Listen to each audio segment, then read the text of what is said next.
Hi guys, welcome to today's tutorial. Yes, with me I have a molded base. Of course, we have a crinoline, and this is a vertical one, and also this is also the horizontal type of a pleated crinoline.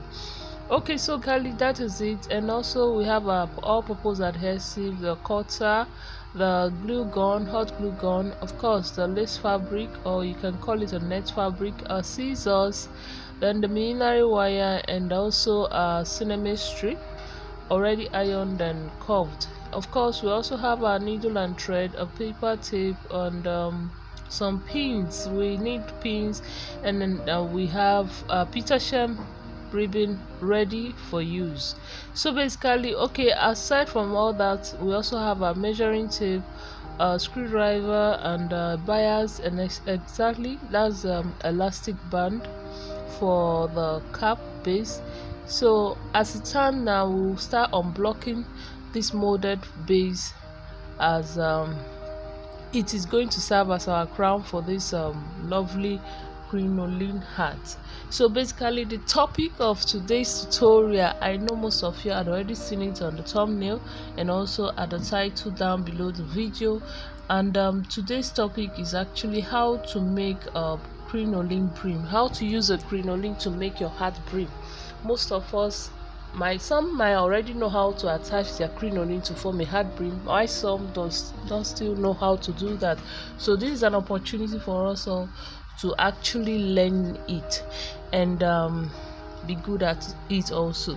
So basically, as it stands now, this is also an opportunity for us to also learn how to unblock our molded fascinator, or a molded hat block. So yes, most times you will always struggle with the crown. Yes, and of course it's worse when you don't even have nylon to secure the block before you mold. So but the good thing about the nylon is that when this happens, it helps to separate the mold from the material you use to block the hat, the material used to block the fascinator base. So you can see how I'm actually struggling with this, but you just have to be very careful so you don't damage the curve of your hat base. So now you can see, gently just try to pull out the hat block, and when you're done with that, of course will have to put it aside and also cut off the excesses.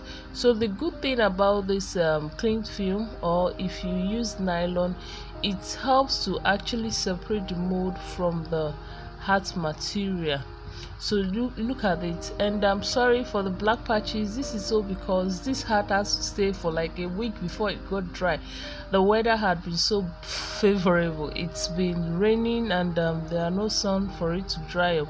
So, and also that is actually the regular mold we get from the market.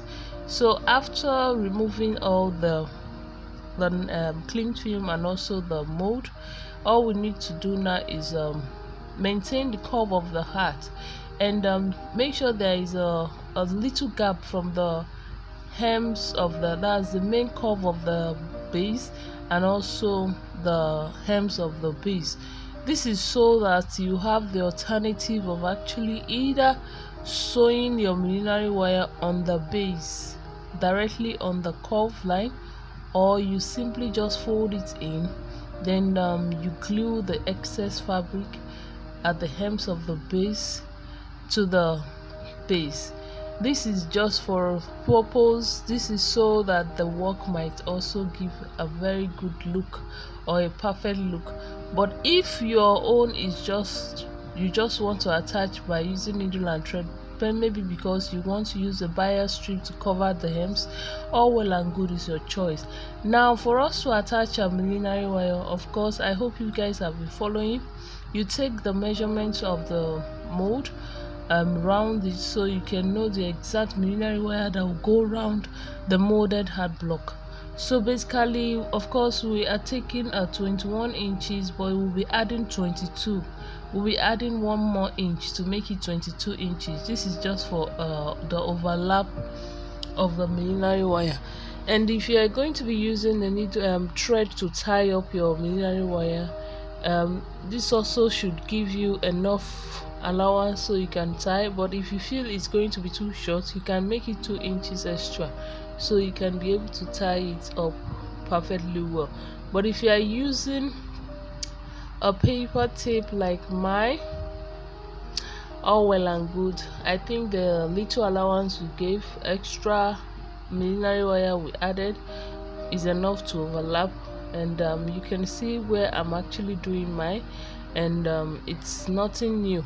So basically, when you're done with that, you can actually fix it in. Yes, there was something I did. Most times, if you don't know how much more that will be left after folding, after cutting your millinery wire, all you need to do is tuck it into your hard base, and you will actually see the remaining that had overlapped. Then you take it out and do exactly what you've seen. So basically that is it, and when we are done, all you need to do is tuck it in and glue down. But what I will be using here is just the normal all-purpose adhesive, whereby because I'm actually going to be sewing through, so I wouldn't want to use hot glue gun at this point, because it won't enable my pins to go through when I start attaching my crinoline brim to the crown. So that is the reason why I'll be using a regular all-purpose adhesive, which is known over here as our UHU gum. So when we are done with that, and of course when you want to apply, get your pegs ready. As you will see now that I'll be showing you guys my pegs, of course it is necessary you have pegs here, so it can help you to hold down the hard base when you are gluing, and also to help you to give you a very good job, because most times when you decide to use your hands to hold down, the gum might come to stain the hard blocks. So this is what we've actually done at the end of the day. So we'll have to let it sit for some time, and then we'll work on our brim as it's getting dry. So now the brim, this is a pleated crinoline. Actually, we all know it. If you don't know it, okay, it is called a pleated crinoline. We also have the plain one, and of course the pattern one. So this is a pleated one, and for us to actually get the brim wide, we won't have to be stretching this other part of the crinoline. Yeah, we have to make sure the pleats come together so tightly, so that by the time it is being held down with a bias, it's actually going to give us the extra flare we need for the brim. So this is just the idea of you using a crinoline to make your hat brim. So as you can see, I'm actually folding the pleats together. Let's assume this is actually a plain crinoline. This is something you have to create while you are working on a plain crinoline. You have to give it a little quick stitch, a tight looking stitch that will help to give it some gathers, so that by the time the other side stretches, it's going to give that beautiful brim shape. So this is just the idea about using crinoline to make your hat brim. So afterwards we'll be joining it to the crown, and of course do the necessary things so that our hat will always also look beautiful, just as we saw on the thumbnail. And of course also be using this period as we are watching. I'll also be using this period to thank you guys for actually being with us. Yes, I know we've not been consistent as usual, but we are just trying to pick up, and a lot of demands here and there, and that's also an opportunity to tell you guys that we make hat blocks. And if you're interested, all you need to do is copy the number on the screen, right in front of you now. And make sure you get in touch with us. They are reasonably okay, and the heart blocks are beautiful. Of course, that is not what I used in this video. We actually make blocks that are not regularly available in the market, especially in Nigeria. But if it's something you can easily reach out to, I think going to the market will be the better option. So as you can see, back to our tutorial, we've taken a round measurement of the crown, which gave us 21 inches.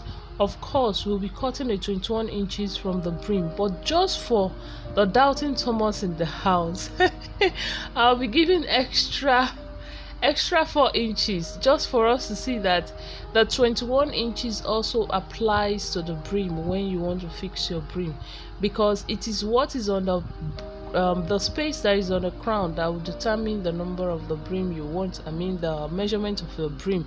So now it is time for us to attach. Look at your crown and determine the part that will be the front and the part that will be at the back, so you know where to start with your brim. You don't just start attaching your brim and at the end of the day you notice that the part that you would have loved to make it the front view is actually bearing that joining part of it, except if you have something else different from what I'm actually doing. So basically, get your needle and thread ready and stitch with me, so you can see actually what I'm doing here. And the thing is, just give it this regular stitching, but make sure that the stitches does not appear at the outer part of the crown. And this is possible by actually giving a tiny stitch out at the outer part, then you take a special stitch at the inside crown. I don't know if I've actually explained myself well, but I guess by the time you see me finish up, you understand what I actually did here. And I think that is it. And after we are done, I'll also be showing you guys how we joined this crinoline, the end points of the crinoline. Yes, of course. So just keep watching and pay attention, so you can actually grab all the necessary information and tutorial that is being shown in this video. God bless you and keep watching. Love you.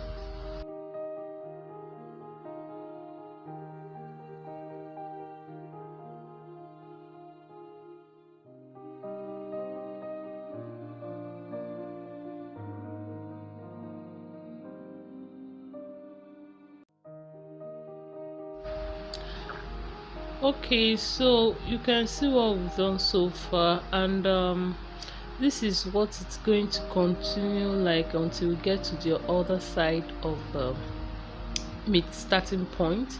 So basically, and that is all that is required actually if you are stitching with needle and thread. So you can see the finished work. We are finished with the stitching of the brim to the crown.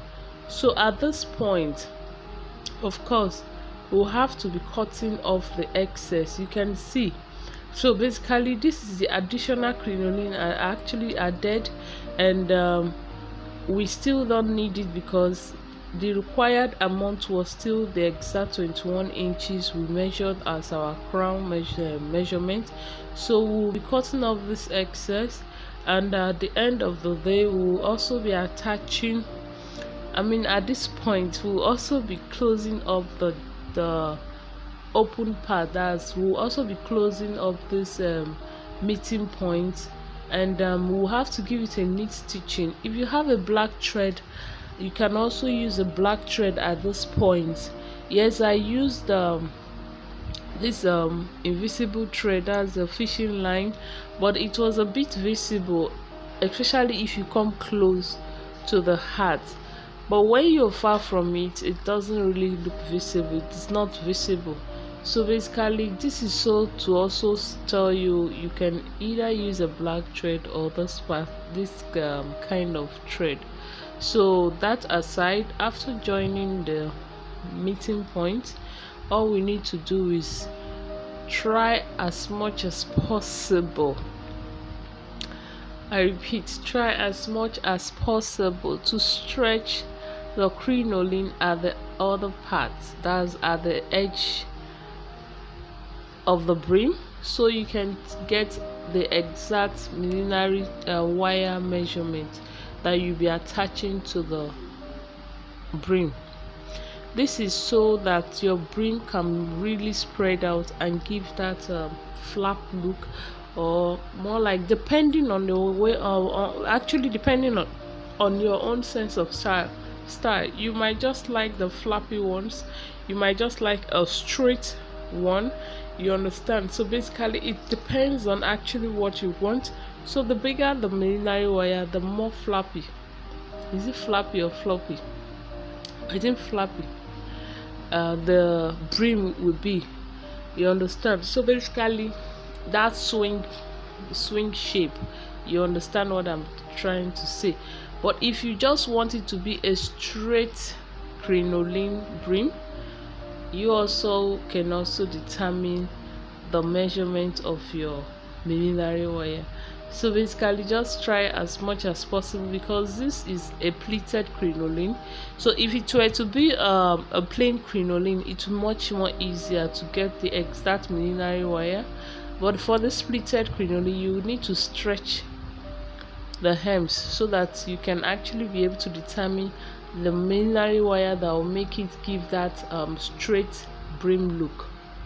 So basically that is what I'm actually doing here. And of course the total measurement I got here, just for the sake of tutorial, I think was 53 inches.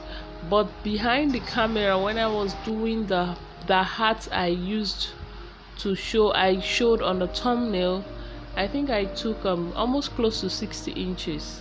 Yes.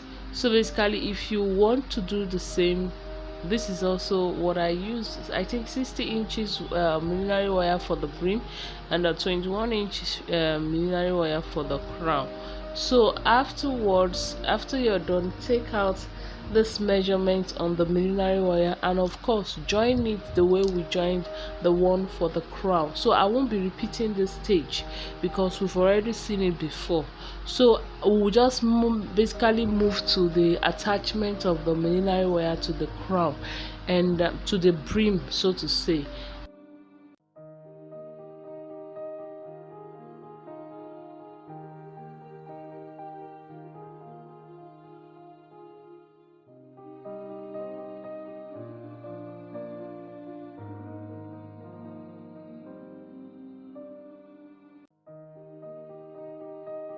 So you can see now that I've gone far with my closure, but I actually left this particular stage so you can see how I did it.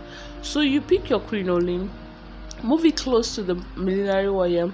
There are two ways. You can just simply first attach your crinoline to your millinery wire before you finally cover with a precision ribbon, or you just do the same with this way I'm doing. I'm actually trying to pin it down first, then now sew round. So these are the two alternatives you can actually consider while you're making your hat, and afterwards it still gives you the same results, you understand.